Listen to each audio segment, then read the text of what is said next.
Well, hello there, my young readers, and welcome back to the channel. And if you're new, welcome. One of our great reads is back, and that's Thomas. He's been with us for a couple of weeks now, and we are so happy and appreciative of him. Now, remember, guys, if you are wanting to read the actual page yourself, what you need to do is pause before the story begins, and you can read the whole page. Then you can unpause and the story will be read to you. You'll get a bell notification before each page begins. Well, let's get started. If you haven't already got them, go ahead, get your snacks, go get your drinks, pause the video, go to the bathroom, come on back, sit down, relax, and we'll get started. Stay tuned.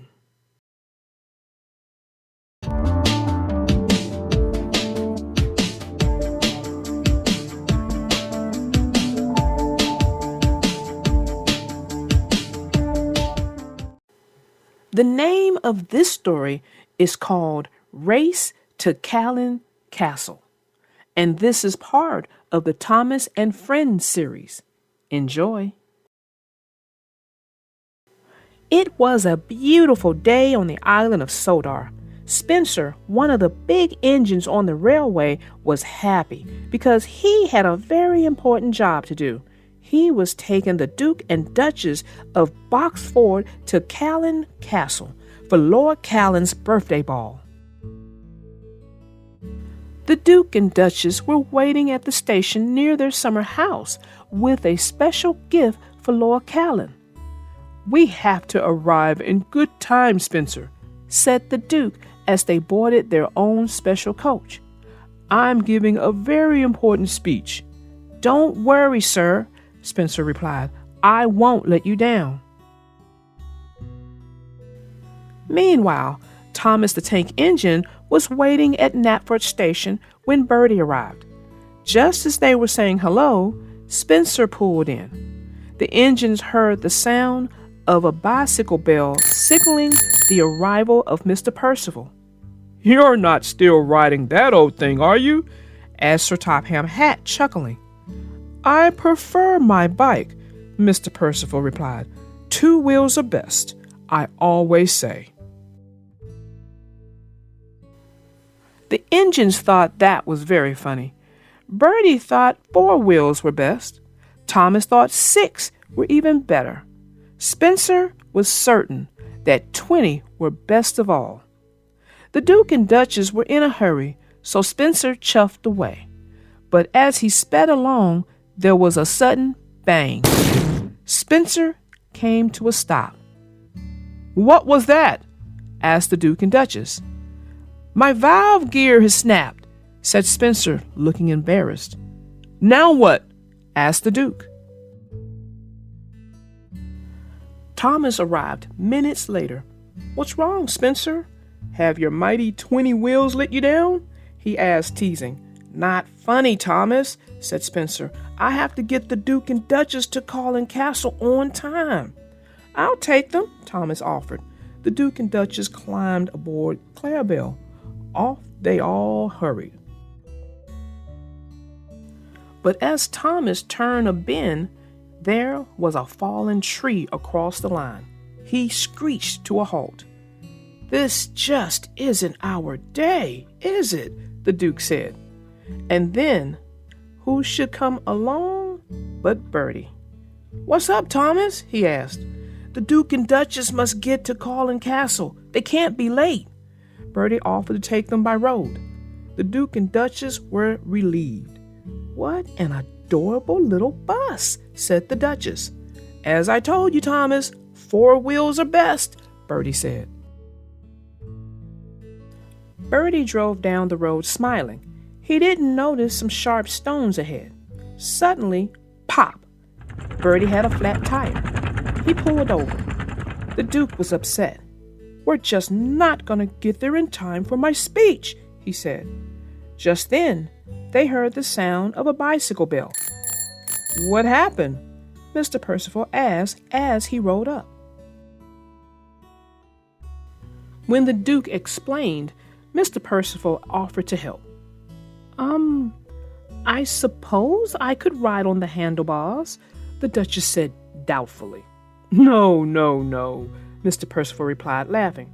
Wait here. I'll get help. 2 wheels to the rescue, as I always say. He rode off to the nearest telephone to call the Sodar Search and Rescue Center. Very soon, there was the sound of propeller blades, and Harold the helicopter appeared. Hop aboard, your graces, said Harold. He took off, and before long landed in the grounds of Callan Castle. What an arrival, said Lord Callan as he greeted his guests. But where's Spencer? We'll tell you all about it over dinner, answered the Duke. Thank you, Harold, the Duchess said. Harold smiled and flew off. At Knapford Station that evening, Spencer, Bertie, and Thomas were chatting about the day's events. Spencer was embarrassed because he had broken down with royalty on board. Well, you're all fixed now, Thomas told him. And my flat tire's been mended, Bertie said. Just then, Harold swooped over. It was Harold who saved the day, Thomas said. And he didn't use any tires. Ha, ha, ha. And as Harold flew off, everyone smiled. Well, that was the end of that story. Hope you guys enjoyed it. Up next is the best engines ever. Stay tuned. Connor and Caitlin are very fast engines who love racing each other as they take passengers back and forth between the island of Sodar and the mainland. One day, as they sped around a bend, Caitlin was alarmed to see a red flag at the side of the track. Ahead, Caitlin saw Emily blocking her path. Caitlin whistled and slammed on her brakes. Connor flew past. Emily was embarrassed. Sorry, she said. I've broken down. I can't move. Nothing to be sorry about, Caitlin replied. Everybody breaks down sometimes. Emily asked Caitlin for a push onto a siding. Caitlin didn't have buffers and couldn't shunt Emily without them, so she moved over to another track. Her passengers were getting impatient. Later that day, Emily was still waiting on the tracks when Caitlin returned. Hi, Caitlin, said Emily as Caitlin switched tracks. Where are your coaches? I'm taking you to the steamworks, Caitlin replied as she buffered up behind Emily. I wasn't going to leave you stranded here. As Caitlin pulled Emily along, Connor appeared, ready to race along. Caitlin sped up. Wow, this is fast, Emily said. Not really, Caitlin replied. You're a bit heavier than my coaches. What? Said Emily.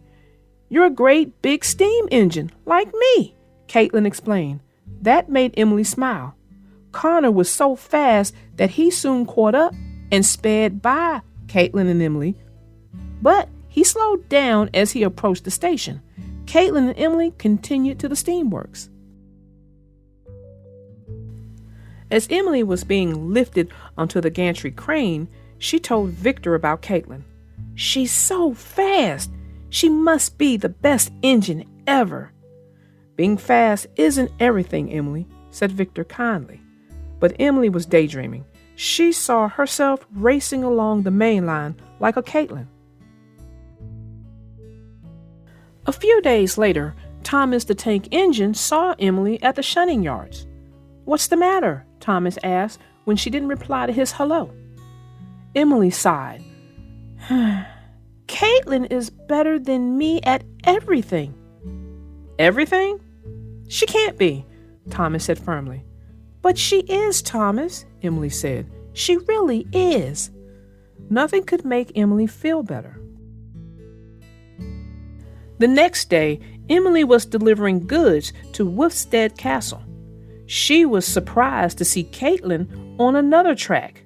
Her driver and fireman were examining her and looking puzzled.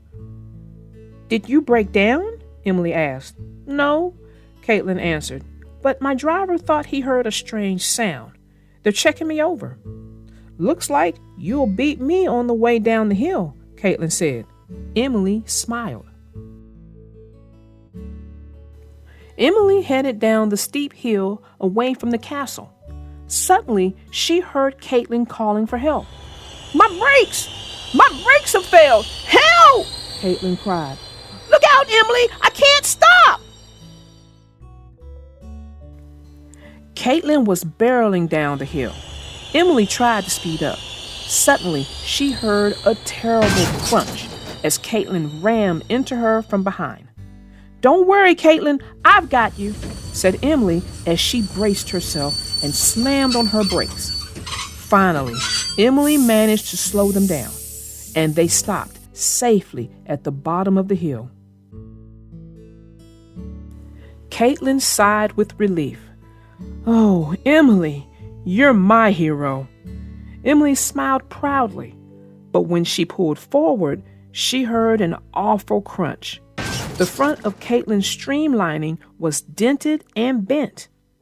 This is why I don't push or shunt, Caitlin said.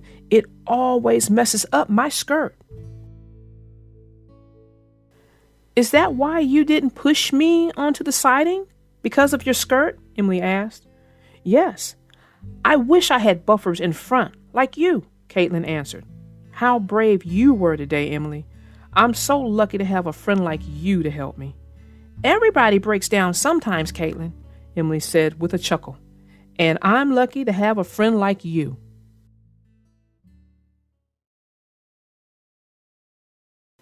That's it, guys. That ends all of our stories. I hope you enjoyed them and got something out of it. I will see you all next week. And until then, I am your little darling narrator out.